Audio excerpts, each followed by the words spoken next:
Assalamualaikum warahmatullahi wabarakatuh. Perkenalkan, kami dari kelompok 3 ingin menampilkan hasil diskusi kami, yaitu sistem politik negara Melayu. Sebelumnya kami akan memperkenalkan diri kami masing-masing. Saya Pak Levi sebagai moderator. Saya Reza Rianto sebagai pemateri. Saya Resi Afi Tiga Saputri sebagai pemateri 2. Saya Merlianti sebagai pemateri 3. Saya Rias Dayanti sebagai pemateri 4. Saya Syekh Dunara Putra Damari sebagai pemateri 5. Saya Anissa sebagai pemateri 6. Baiklah, untuk tidak memperpanjang waktu, kami akan membacakan hasil diskusi kami. Pengertian sistem politik dan pemerintahan Melayu. Sistem politik dan pemerintahan Melayu merupakan mekanisme seperangkat fungsi atau peranan dalam struktur politik dalam hubungan masyarakat Melayu untuk mengatur pemerintahan, serta melaksanakan dan mempertahankan kekuasaan dengan berlandaskan pada pandangan dan pemikiran budaya Melayu. Sultan, raja yang dipertuaan, negari, serta jajakan takluk. Konsep raja dan negara dan negeri yang wujud dalam masyarakat Melayu berasal dari India, yang terjadi setelah masyarakat Melayu menerima pengaruh Hindu. Bagaimanapun, ini tidak bermakna sebelum kedatangan pengaruh Hindu. Masyarakat di alam Melayu ini tidak mempunyai sistem politik yang kompleks.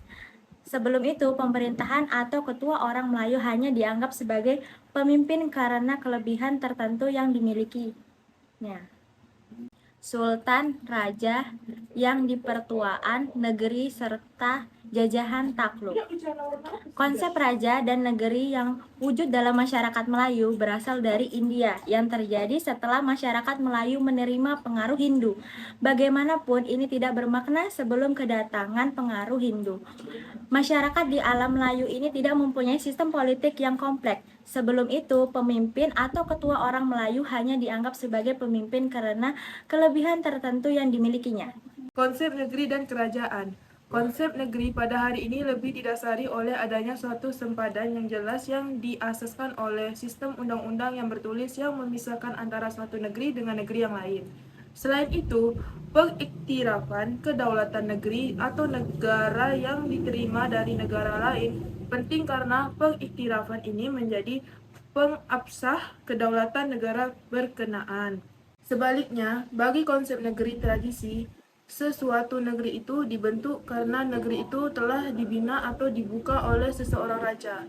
Keluasan wilayah suatu negeri adalah tertakluk kepada sejauh mana kuasa raja ini dirasai atau diakui oleh pimpin tempatan. Ini bermakna sebuah negeri itu diasaskan oleh ketokohan dan keagungan suatu watak raja atau sultan. Tumbuhan dan perkembangan kerajaan negeri Melayu. Sebuah negeri Melayu atau kerajaan yang baru terbentuk memiliki struktur pentadbiran berbentuk hierarki atau berpusat. Seluruh penempatan dikawal dari pusat yang tidak ada hal sempadan, melainkan ditentukan oleh kuasa karismatik dan kuasa sakti yang dimiliki oleh seorang raja. Konsep negeri ini tidak sama dengan konsep state sebagaimana pemahaman barat. Konsep authority bagi orang Melayu dihubungkan terus dengan kewujudan atau kehadiran seorang raja, dan sepadan adalah tidak penting kemunculan perkataan kerajaan. Misalnya adalah manifestasi tanggapan orang Melayu terhadap kekuasaan raja yang menjalankan pentadbiran sebuah negeri. Perkataan negeri disimbolkan oleh kata kerajaan yang melambangkan konsep negeri bagi orang Melayu dihubungkan terus dengan kekuasaan rajanya. Tahap kawasan dan pembentukan negara kota.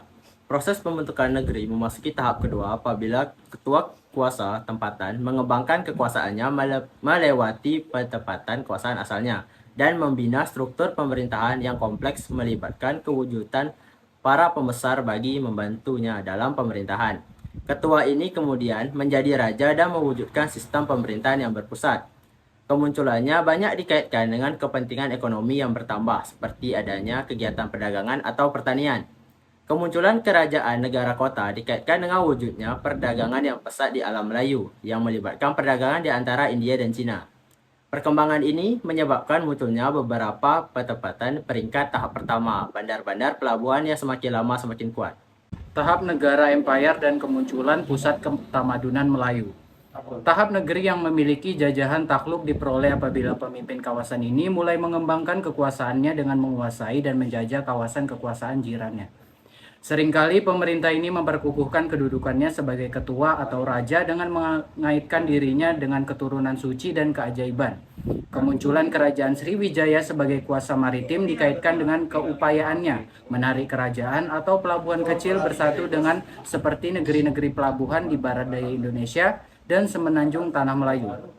Kemunculan Malaka sebagai sebuah empire yang besar juga dikaitkan dengan keupayaannya mengembangkan kuasa ke atas negeri yang lain di Kepulauan Melayu. Negara bertaraf empire ini ialah Sriwijaya, Majapahit, dan Malaka. Kerajaan ini juga dianggap sebagai pusat ketamadunan Melayu.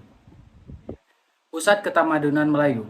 Sebagaimana dinyatakan sebelum ini, kerajaan Melayu dapat dibagikan kepada dua bentuk, yaitu berbentuk agraria atau pertanian dan maritim atau kelautan. Satu berbentuk negara kota dan ada yang berkembang menjadi negara yang besar yang sering dirujuk sebagai empire. Istilah yang paling tepat dalam konsep tamadun Melayu adalah negeri berjajahan takluk. Pembagian juga dapat dilihat kepada pembagian negeri atau pusat ketamadunan Melayu sebelum Islam yang diasaskan oleh Sriwijaya dan Majapahit. Kemudian diteruskan pula oleh kerajaan Islam Malaka selepas zaman kedatangan Islam di alam Melayu. Yang pertama, kerajaan Sriwijaya. Sriwijaya dikatakan muncul selepas Punan mulai lemah pada kurun ke-6 Masehi.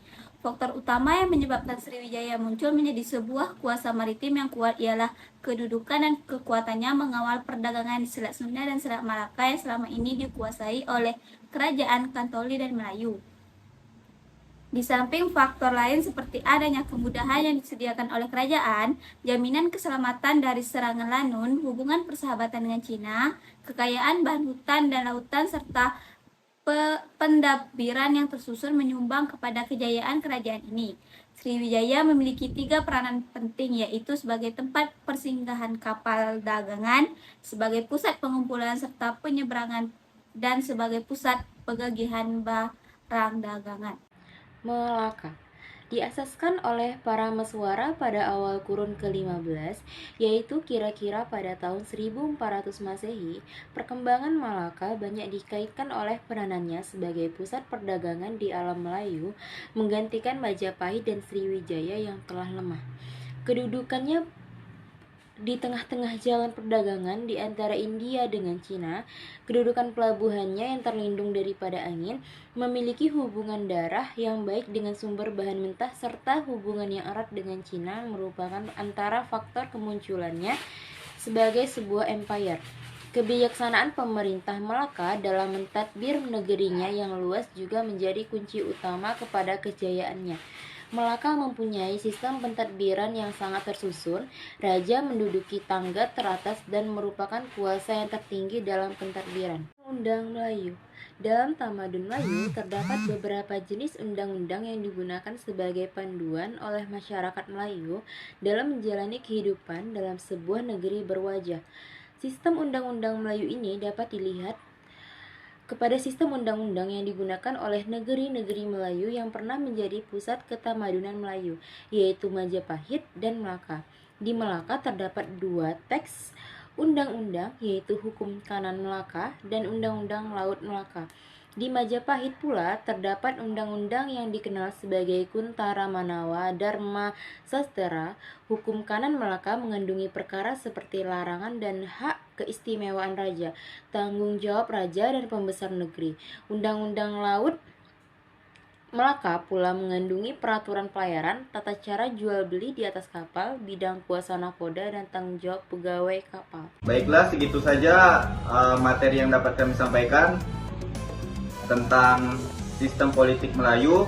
Terlebih terkurangnya kami mohon maaf. Kami ucapkan wabillahi taufiq wal hidayah. Wassalamualaikum warahmatullahi wabarakatuh.